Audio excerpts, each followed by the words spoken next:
नमस्ते विकेश जी, मैं अनन्या बात कर रही हूँ जी एक न्यूज़ 24 से। आपका बहुत-बहुत स्वागत है। जी मैडम, धन्यवाद। विकेश जी, जिस तरह से स्थिति रही है, कल आप लोगों ने घेराव किया था बीएसईबी का, तो क्या उसका कारण रहा खास तौर पे, और क्या गवर्नमेंट की तरफ से कोई एक्शन आया आप लोगों के लिए? देखिए, ये तो पूरी तरीके से जो है आयोग में बैठे लोगों की लापरवाही है। जी। क्योंकि इन लोगों की शुरू से ही मंशा नहीं था कि जो है TRE 4 में जो है स्टेट के अभ्यर्थियों को शामिल किया जाए। हम लोगों ने लगातार कई आंदोलन किए तो सरकार को जो है दबाव में आना पड़ा, और जी। दबाव में आकर के ने जो सरकार जो है STT का आयोजन करने के लिए जो आयोग को दिशा निर्देश दिया। अब जब STT का आयोजन हो गया तो देखिए कि आप STT का रिजल्ट जारी होने वाला है। दिसंबर महीने में संभवतः जो है रिजल्ट जारी कर दिया जाएगा। जी। और जो आयोग के द्वारा BSCB आयोग के द्वारा जो आंसर की जारी किया गया है, जी। तो उसमें तो काफी सारी त्रुटियां हैं। सबसे ज्यादा अगर देखिएगा तो फिजिक्स वाले जो छात्र हैं वो सबसे ज्यादा परेशान है, कॉमर्स वाले परेशान है, केमिस्ट्री वाले परेशान है।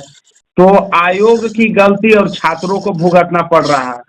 तो मेरा मानना है मैडम कि कहीं ना कहीं आयोग में बैठे लोगों की जो है लापरवाही का नतीजा है कि छात्रों को जो है बार बार जो है आयोग का चक्कर लगाना पड़ रहा है। छात्र विकेश हमसे जी, जिस जी तरह के हालात हैं, अभी अभी चुनाव जीते हैं एनडीए सरकार, लगातार कह रही है कि छात्रों की सुविधाओं के लिए और भलाई के लिए ही काम करेंगे, रोजगार देंगे, नौकरी देंगे।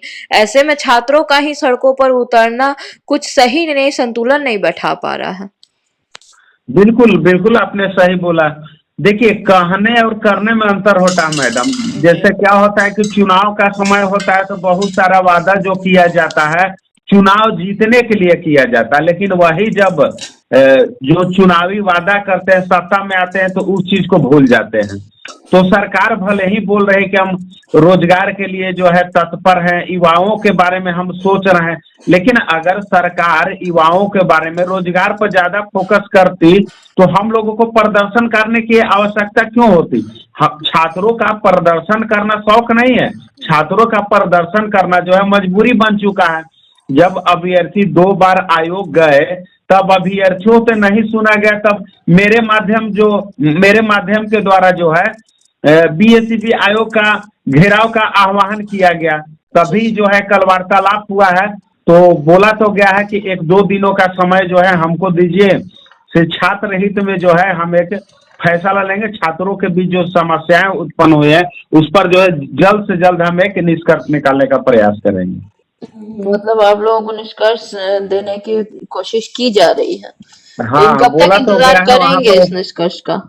हाँ, बोला तो गया है। अब हम लोग थोड़ा सा 1-2 दिन इंतजार कर लेते हैं। जी। अगर हमारी बातों को नहीं सुना जाएगा तो फिर जो है पुनः हम लोग इस बार हजारों की संख्या में जो है आयोग का घेराव करेंगे। क्योंकि छात्रों को अगर आप आयोग में बैठे लोग पदाधिकारी परेशान करेंगे तो हम तो चुप नहीं बैठने वाले हैं, क्योंकि हम छात्रों का ही तैसी छात्र नेता हैं।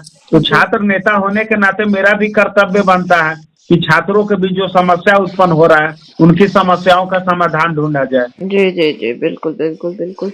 हम समझ रहे हैं आपकी बात को, और आपकी बात को हम आगे तक पहुंचाने की भी पूरी कोशिश करेंगे। हमारे साथ जुड़ने के लिए जी बहुत-बहुत धन्यवाद विकेश जी।